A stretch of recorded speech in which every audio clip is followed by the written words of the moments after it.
Hey, Kelly, Yeah, Letty. do you remember that time we ate all the food?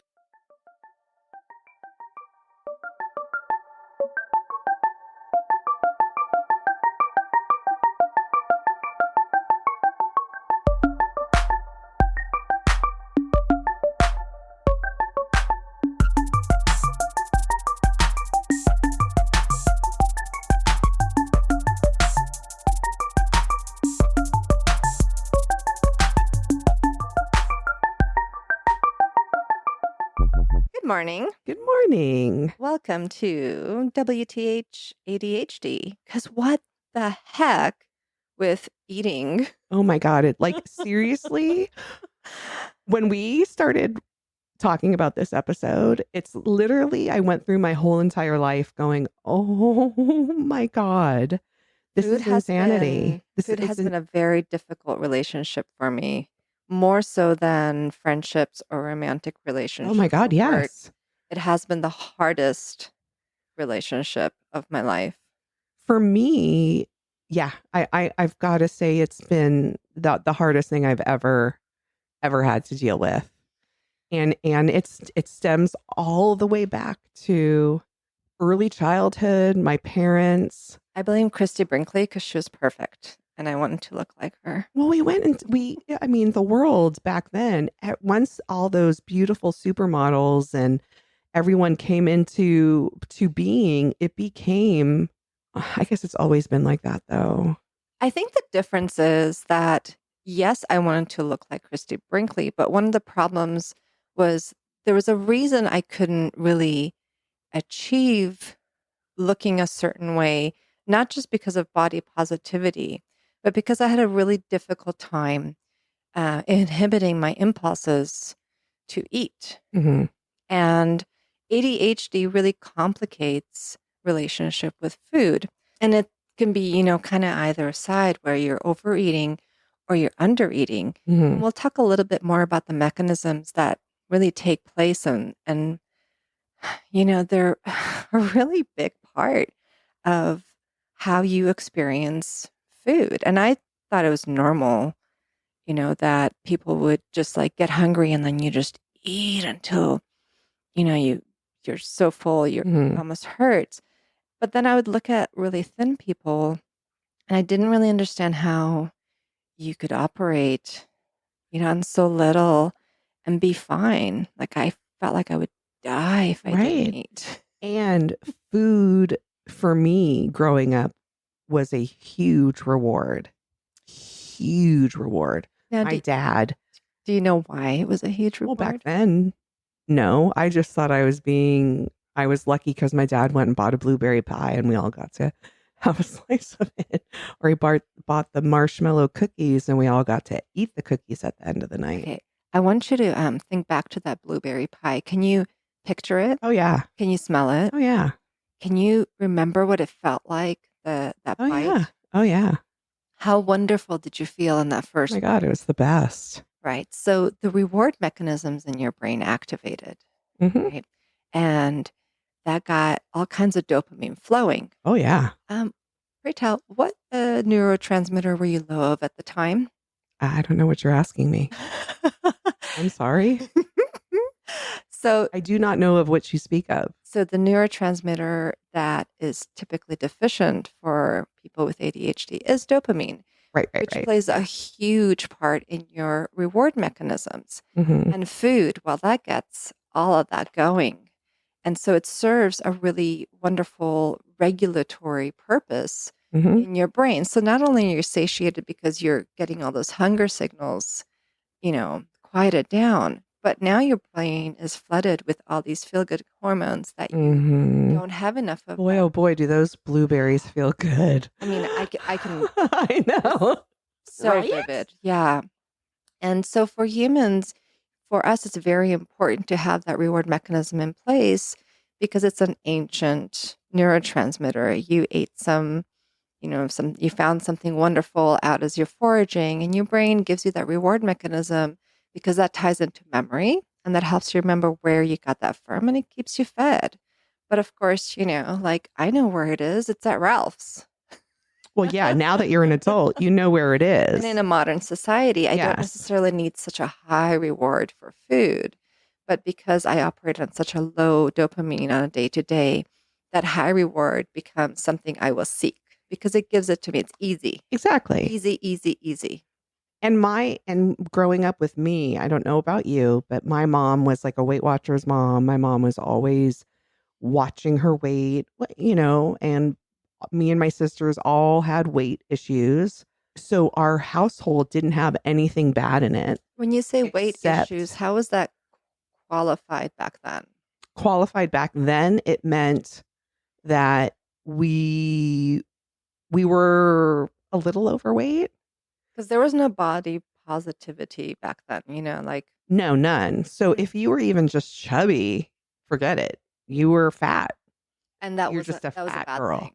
Oh, it's a bad, horrible thing. I was always the fat girl. And then I look back on all of it and I really wasn't, that fat or that overweight. But the problem is I learned so little that you're always on a diet, but dad always brings you desserts at the end of the night. So you always had that to look forward to. And my dad was always good. He bought two things so the whole family could really enjoy, but it was like every night. Like that was my dad's dopamine So basically. basically, you were taught that if you're really good and just gritted your teeth through the day, Mhm. a reward was coming, and the Mhm. reward was food. So that also had to Sugary, happen. yummy, yummy, yummy, yummy, yummy So food. dessert becomes part of Mhm. the meal cycle versus a treat that's occasional. Mhm. That's just how you end your day. This Mhm. nice Because sugar is bad, but you can only rush have of it at insulin once at night, at night. Yeah, Yeah. that's when we should have it. Yeah, because you're going to sleep and yeah. So basically for me, weight was always an issue my whole life. Hmm. And now I mean, I understand why it was because Hmm. I did that pattern my whole life. Didn't eat lots during the day, and when it came to nighttime, mama had fun. Did you ever sneak food at night or like candies and things? Did you ever hoard? Well, what happened in our household, Tell me about what happened in your whenever household. someone Tell would me get about your food. candy and stuff like that. So Mhm. like when my sister she would hide her candy and we'd all go looking for her candy in her closet. You And guys are then her assholes. her boyfriend liked candy too and he would hide candy and we'd all go eat their candy in her closet.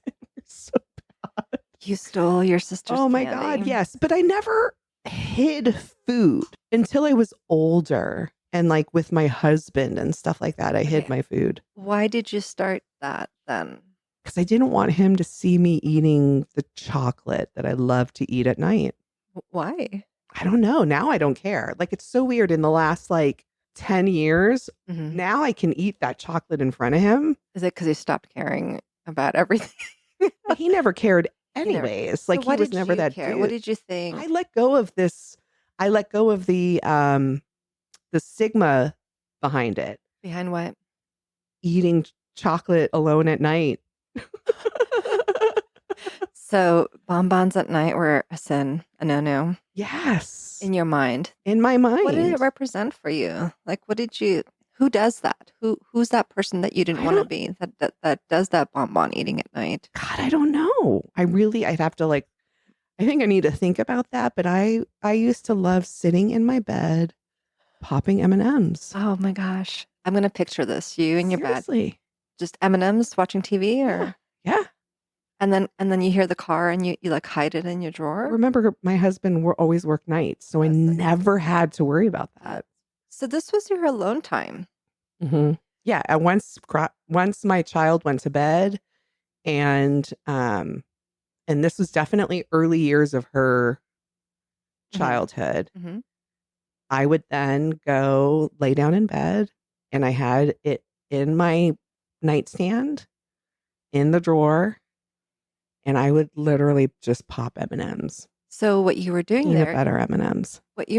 Kelly, is you were self-regulating your day of being overstimulated and It's masking. so crazy. Like it's just like bananas because I was yeah. Say it. Let it Yeah. out.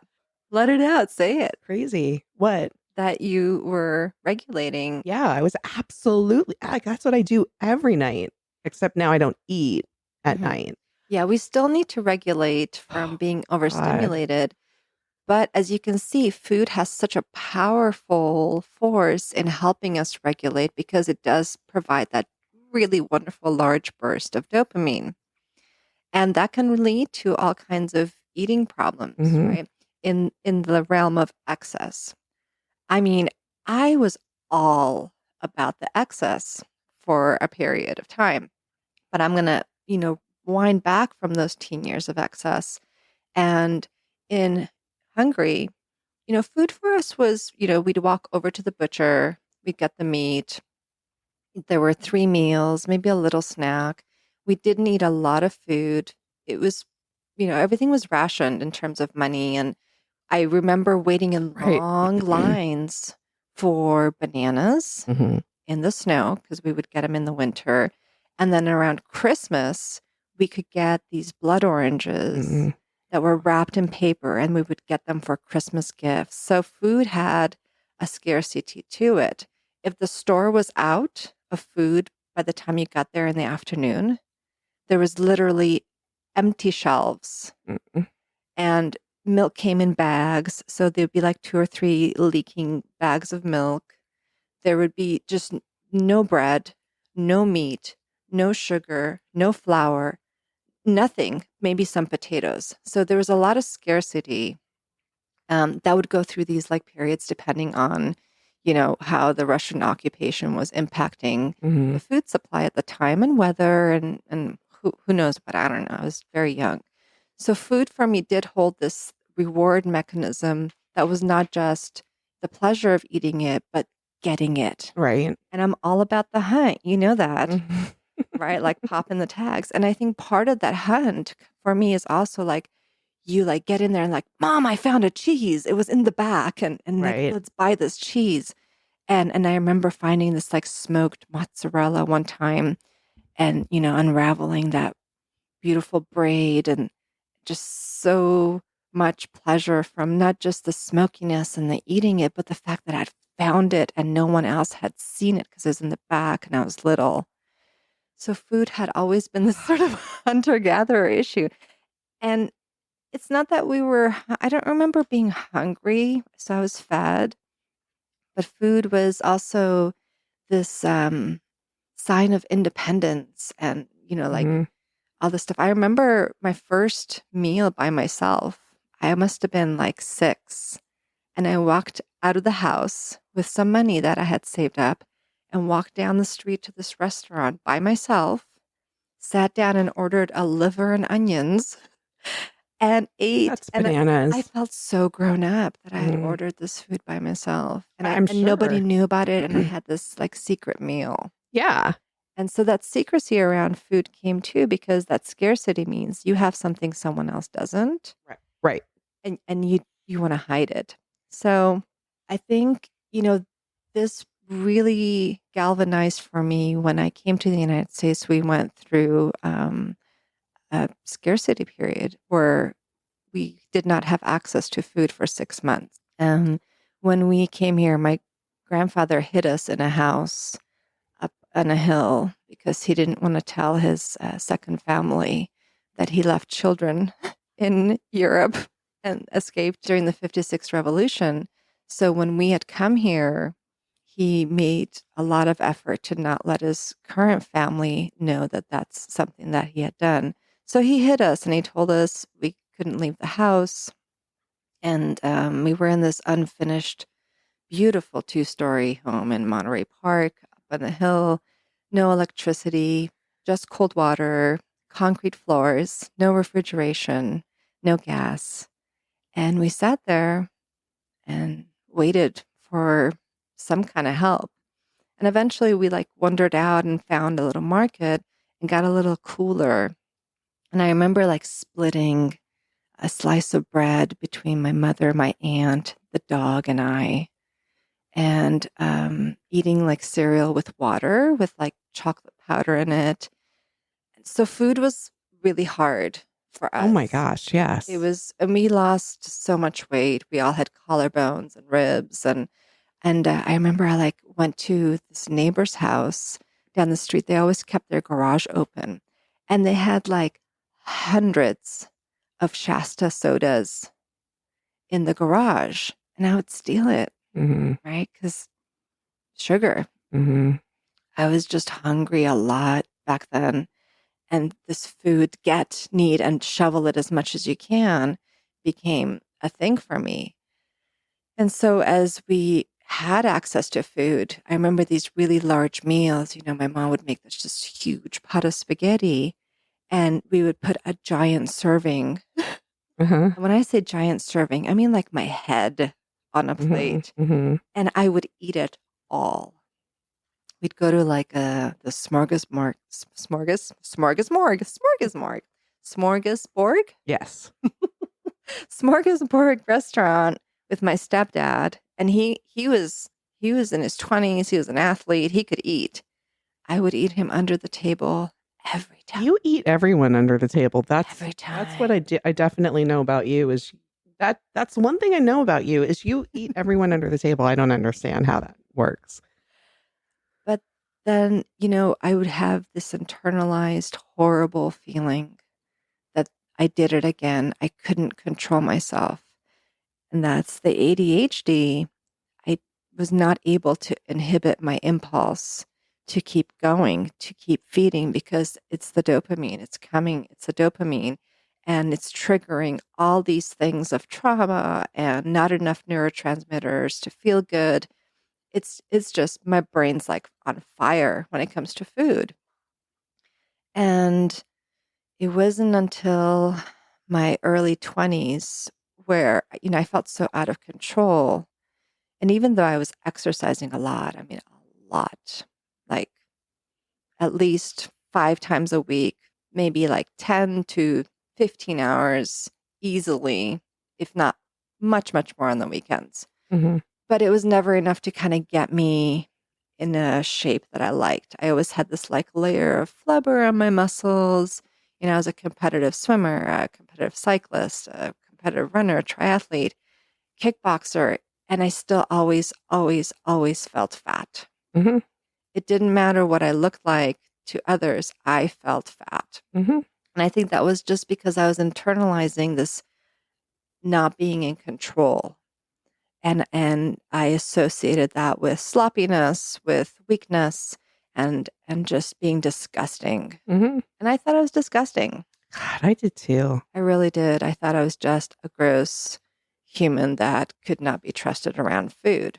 Isn't that wild?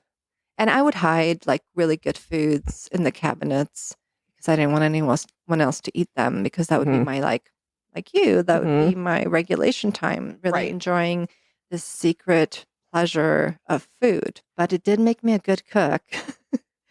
and and of desserts, which is how I know. we got to Hello. get Right. together and open our bakery. And then I got into the whole age of womanhood and looking good and potentially getting married.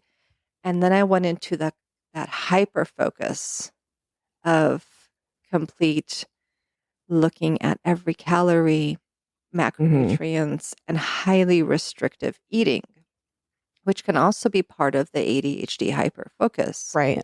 So now I was focused on it all day, every minute of my day, keeping logs, drinking tea, counting how many calories were in that tea, and just obsessing over what I was putting into my body, obsessing over the weight, inches, just not great for you. I had a moment there when I started college. I was overweight. I was always overweight. And when I went into that sorority, And were you overweight per the American Medical Association height weight chart BMI thing? a little, I That's mean, from like the 50s? yeah, Okay. yeah. Okay, just checking. Yeah. Yeah. I was overweight, but I was definitely, by the time I finished high school and got into college, and then the first year of college was miserable. Boy, oh boy, I gained some weight that first year of college. And then Yes. I went, Now let's dig in a little bit. Why are we gaining weight in college? well, I think there's a lot more responsibility. you're basically taking care of yourself. You have to watch yourself. You have to be responsible for yourself. You have to wake up to go to your But that's classes. your anxiety talking. So everyone kind of has that notion of the freshman 10, right? Mm-hmm. Where you gain weight. And part of that is newfound freedom. Your parents are not keeping a food schedule. You're buying your own food, which Mm-hmm. consists mostly of fat food. Mm-hmm. Fat food? Fast food. That's fat food. Mm-hmm. Same thing. You got chips, you're snacking while you're studying. There's no rhyme or reason to your eating. You don't have to have it because for the first time, you're experiencing all this freedom, which everyone experiences, right? Mm-hmm. But why do people with ADHD have extra difficulty with this? And this is where you're coming in with this. You're telling me about all these tasks. Mm-hmm. So that means that anxiety level is really high for you. Mm-hmm. And what can help you with anxiety is dopamine, Mm-hmm. and you're getting that through your food. So entering into college is a really important time to understand these processes. So if you have children who are going to be going into college, addressing these potential cycles ahead of time of giving coping mechanisms for anxiety, giving methods of study.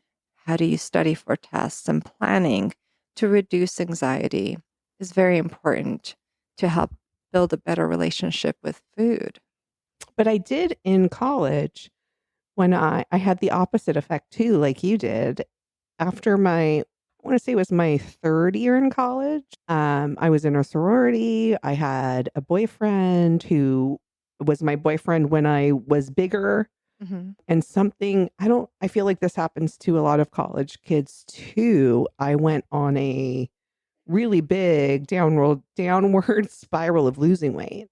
I've never really had a downward spiral of losing Like I look, weight. yeah, no, I look back on it and Can I fall into that pit? How do I fall into that pit of downward but spiral? it was bad because I wouldn't eat,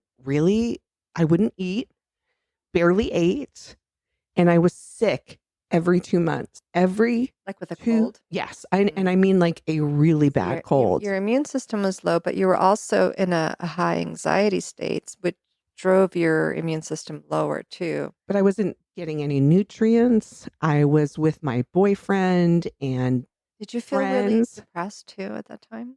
Feel what? Depressed? No, because I was having a great time. And then I would get depressed when I got sick. And it was it was literally every 2 months. And for 2 weeks, every 2 months, I was out for the count. Like I couldn't do anything. Like I was so sick. First, it was just sick as in head cold. Like I would get these really, really, really bad head colds. Like sinus infections? Yes, like really, really bad. And it would take 2 weeks for me to feel better. And then I'd feel good for 4 weeks. Mm-hmm. And then the cycle would start over again. And that lasted for probably like a year and a half. And then I started to gain weight again because I got whatever I was doing and not eating and how I was able to maintain that went away. Whatever that was left. Do you think you were just sick? I don't know. But when I was sick, once I felt better, I was ready to just go back and do my horrible not eating routine because I was losing weight. Mm-hmm. I mean, you could have been just running really low on everything. And then any little thing was too stressful for your system because you weren't, your cells were running low on. I mean, I was just like, energy it's and like to think back, I was sick a lot, and I haven't been sick like that. I mean, as far as I can remember since, I mean, I did have my deviated septum fixed when I was 27. Mm-hmm. That helped a lot because I was able to sleep a lot better. So that helped my body. Yeah, I was a big snorer until I got my tonsils out in my 20s. Right. I got my tonsils out at 19. So thankfully I had that out first before I really, had any relationships or whatever. But I still snored really bad because of my deviated septum. I'm sure I still snore. I still snore now. I don't want to know. I never want to know. I tape myself. Do you? Oh, yeah. Why would you do that? Because I want to hear it. I want to hear if I'm like, why? Losing, like if I'm having sleep apnea. Yeah. Oh, yeah. And then my husband gets to hear himself snore too, which is great. You guys are mean. Sometimes it's like Oh my God, I'm gonna die. And I'm sure he feels the same way about me snoring. So anyway, Yeah. where were we going with this? Nowhere fast. So basically in college, I dropped a bunch of weight. Mhm. And then as college started to end and my relationship started going downhill is when I started to eat again, I guess. My weight has always been up and down, super Oh yeah. yo-yo, Yeah. but Big not time. big. Um, Maybe fluctuating between size 14 and 10. That was like my typical fluctuation in sizes, Yeah, me too. Like right between around there. So that's not a lot of weight. 10 That's a and couple but it inches. seemed for me now to Mhm. look at and put on my size 14 jeans, I feel great. If I put my size 14 jeans on when I was 23, I did not feel great. Yeah, I mean, I can look at my like I hated. when I was at my skinniest, when I could wear tank tops and tight jeans, I would still wear a tiny little sweater around I my was gonna say I would never waist feel to hide my comfortable. butt. I I don't know why. I would never feel comfortable in skimpy clothes ever. Oh my God, but But I wanted to wear them. I really did. And when I was really fit in terms of like strong and muscle and I felt I looked good, I'd put it out there. But most of the time I just put my boobs out there. That way I was hoping it would distract from the rolls and thighs and things that I just didn't think that men like that. And I thought that when people looked at me, they would think what I thought of me, which was Mhm, that I'm a sloppy, mhm, um, just this person who can't control themselves and mhm, doesn't care. And then clothes that I loved, and I love clothes and designer mhm, things. mhm. They're not made for bodies with a lot of curves Back then, no. and like I'd get some really nice measurements going, like that classic like 38. Mhm. I'd get a nice like 34 waist. My hips were always in like the In the 40s. 40s. Yeah. It's just how it is. So Mhm, just a classic hourglass figure. And you can't put any of those nice things on there. So I just thought there was something wrong with me mhm. that well, all these people are wearing these clothes clearly. And I'd go into like the mall and nothing was really cut for me. It was either too short because I'm also tall. It was just all the wrong things. When I was working out in 26, 27, Mhm. oh my God, I could wear my tight Guess jeans, I couldn't get it. my Yes, Jean. Mm-mm. my platform, wedges and my tank top. Oh my God. So, so then I started working for Hilton hotels, and everyone wore suits, and everyone looked perfect, and it was Beverly Hills, Mhm, right? mhm. And that's when I got into like this really restrictive eating. And I mean, when I'm talking about restrictive, it's 500 calories Yeah, so bad. for the Oh my day, in God. addition to exercising. And guess what So happened? bad. You gained weight, I didn't lose any weight. right? Because you weren't eating enough, And I didn't know, I didn't right? understand it. So then I thought there was something so wrong with me that I was doing these things and it was not helping, Mhm, right? So then why do it? And then I would get this like defeating period. And then I would just be like, well, it doesn't matter what I do. So then I might as well eat. right.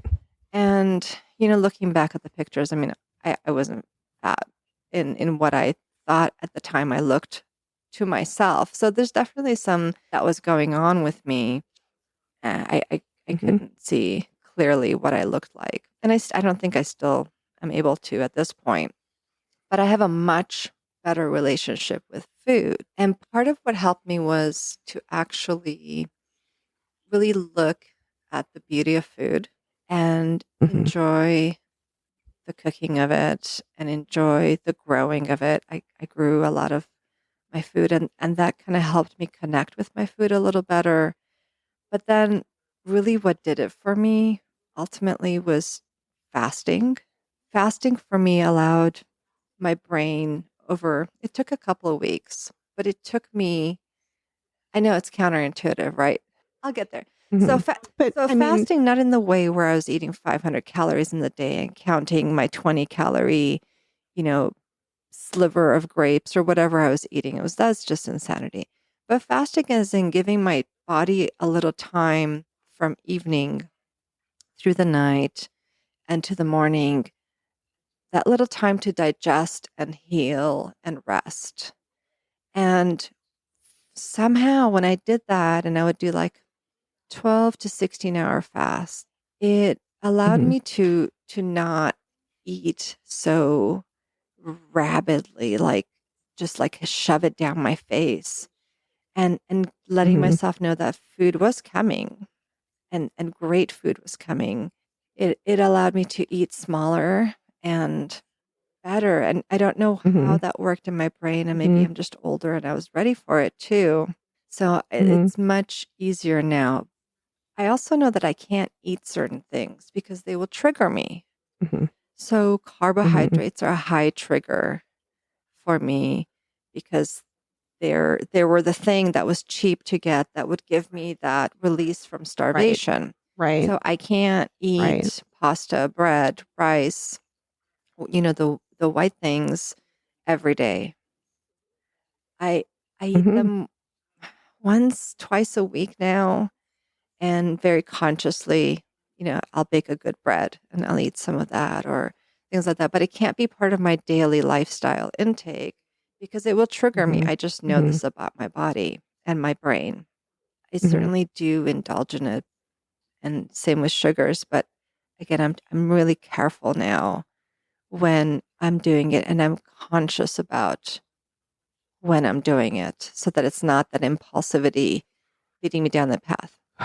But since October, I've been medicating, and that's been a different experience because Mm-hmm. medication will also decrease appetite, which at first I thought was Mm-hmm. awesome. But then it would lead me to like not eating till 3 p.m. And then Mm-hmm. it's whatever the first thing in sight is, shove it down your face. Now, I Oh, I didn't definitely get that. got that. It would just really suppress my appetite. So now I'm suppressed. No, I'm suppressed. I'm big suppressed, and I have to force myself to eat I to don't get have my to force myself nutrients because because I will just I have to. shovel. Like it's 9 o'clock right now, and I have to go That's get my true. little Mhm. smoothie so I can break my fast, so I have something good in my body. But it's really hard for me to eat. I've always hated eating in the morning. Remember, like I'm not a breakfast person. I don't like breakfast food. I feel nauseous in the morning. I'm not in the mood to eat in the morning. It's just not my thing.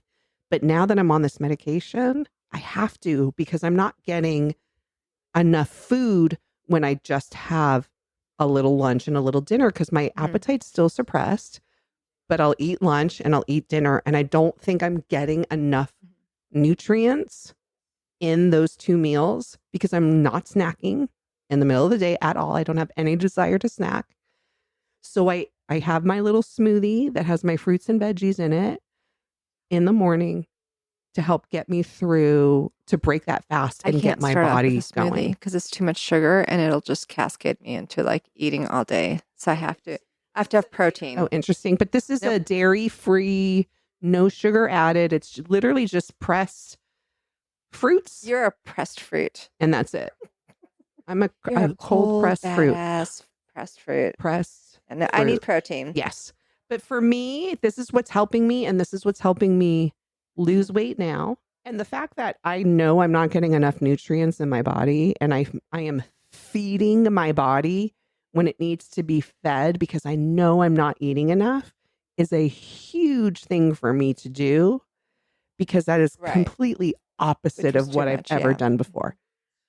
Right. But I need to take care of myself. I need my cholesterol. I need to, you know what I mean? Like I'm Right. And 51. we I got talked to about take care how of myself. cholesterol is actually very much related to menopause. Absolutely. But I'm still going to do my darndest to bring it down via medication, via whatever it takes to bring it down.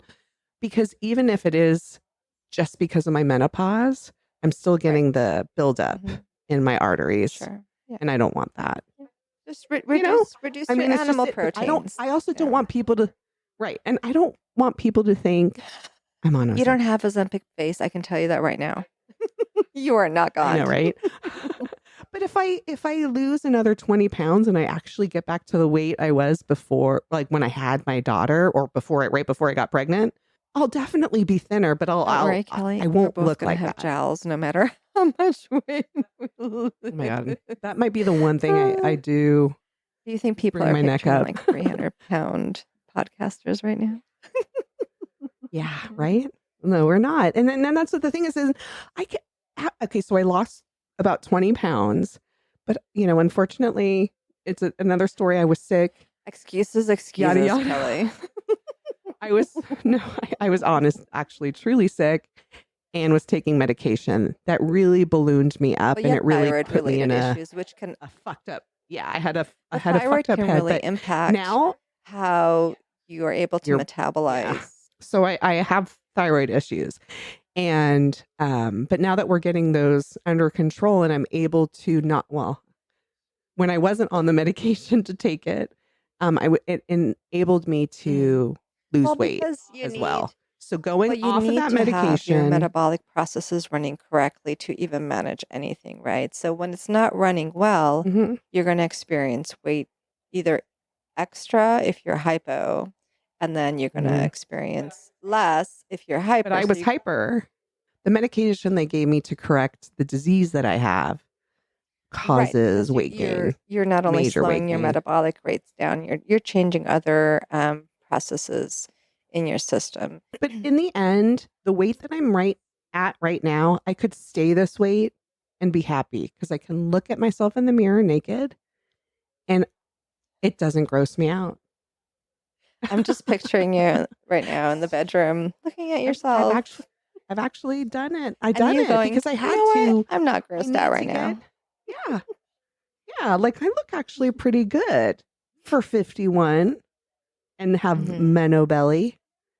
I have menopause belly. That's fine. But whatever. Whatever. So there. That's all I wanted to say was I feel better about myself. I'm in a much better headspace about myself with weight and food than I have And part of ever that been in my thing entire is, life. Kelly, that you and I are both better regulated because we are providing the Yeah. right dopamine reward system levels. We're not using food Correct. as our Because that's very reward. I'm using actions as my reward. I get Tell me off. about how you get off, Kelly. Oh, I get off No, cleaning the kitchen, you are keeping my house broken. clean. You're a It broken human literally being. makes me You're horny. broken.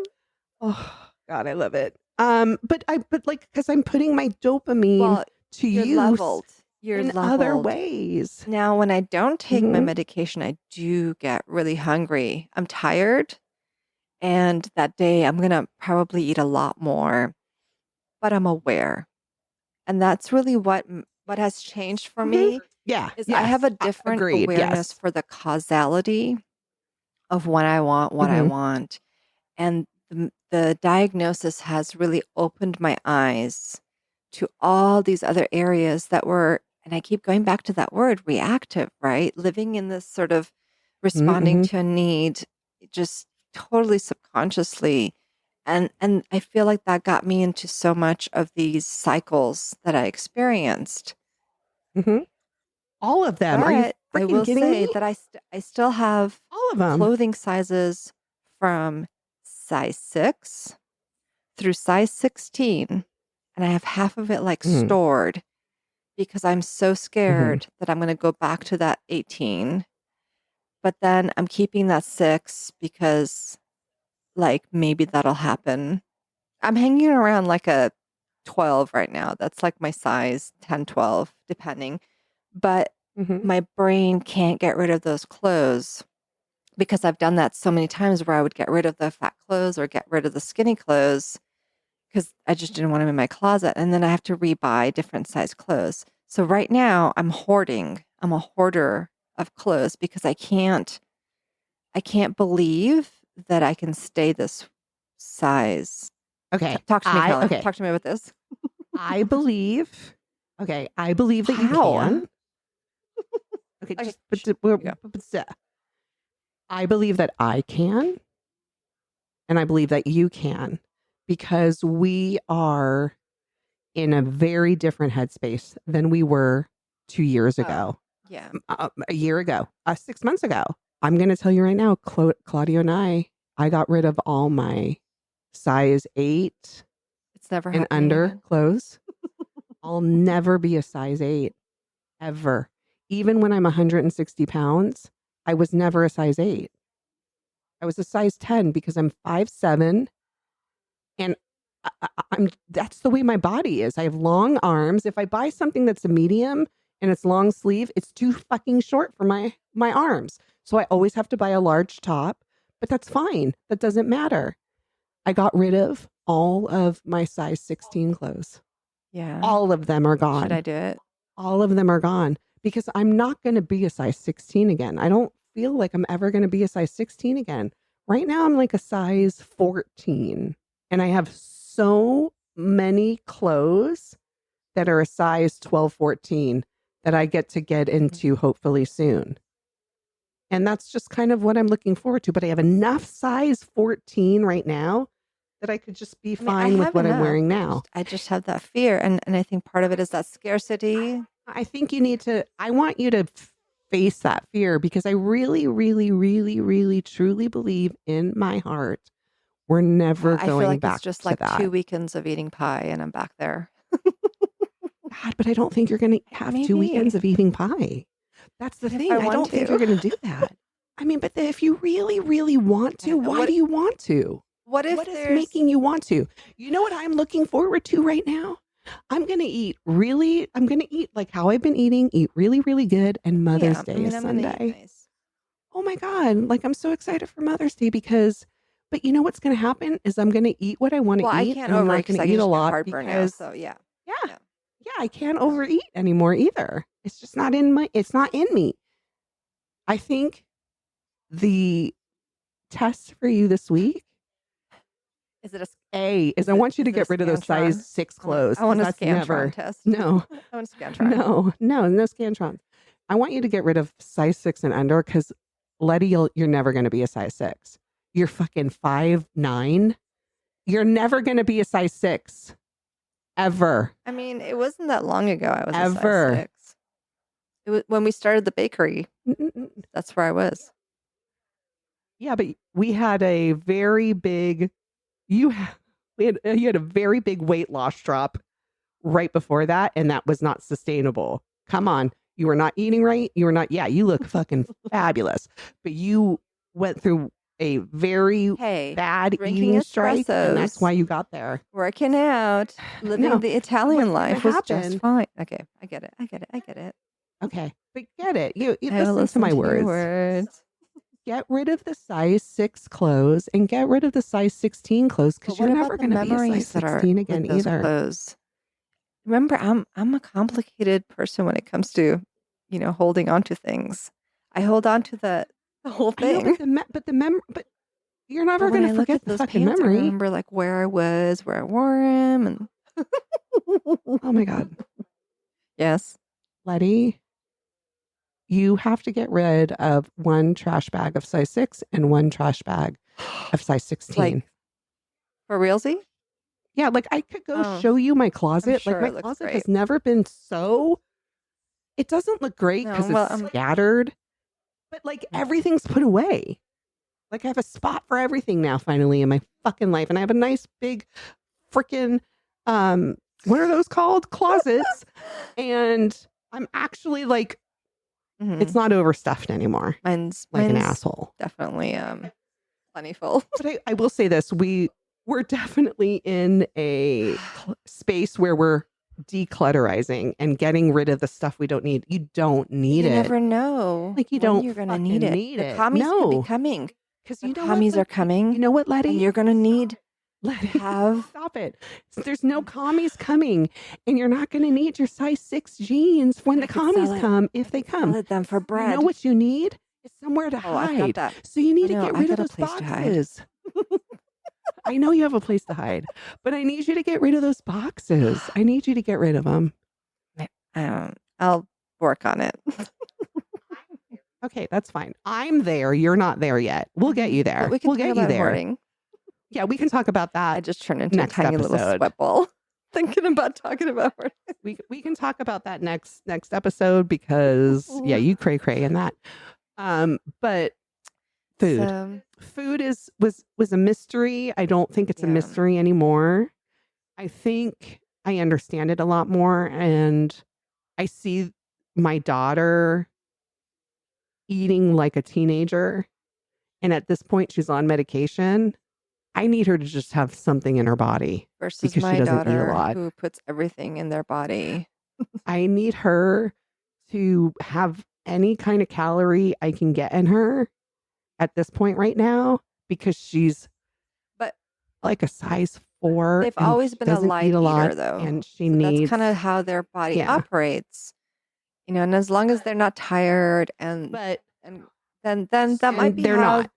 their So system, operates, right? exactly. So for me, having her eat cookies, and as long as I see some fruit in there as well, I'm fine with it, because I just need her to have calories because she's just very, very Yeah. skinny.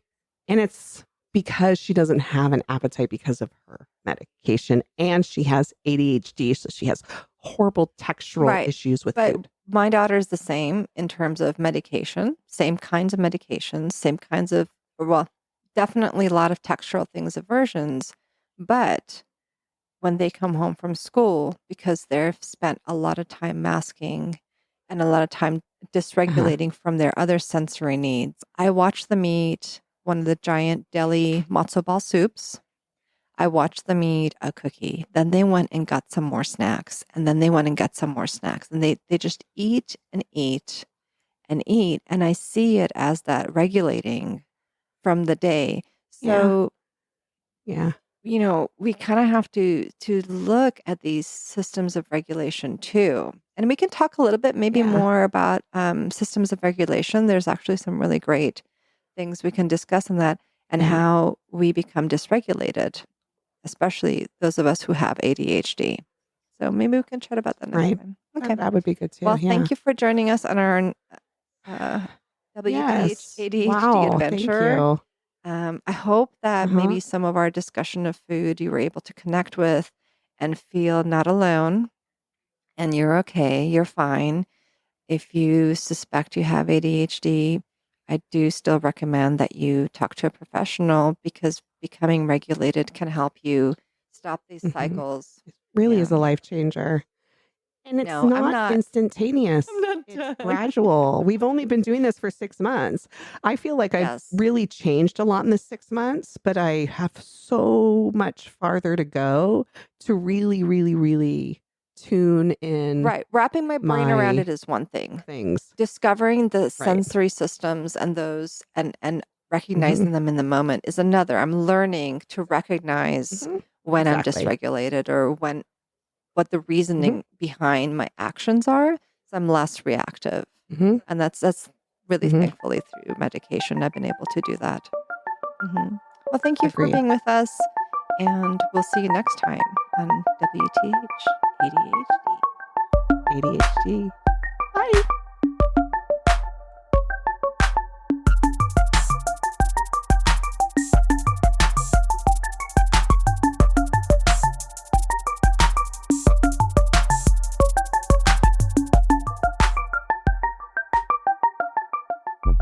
This has been a Hi It's Me ADHD production.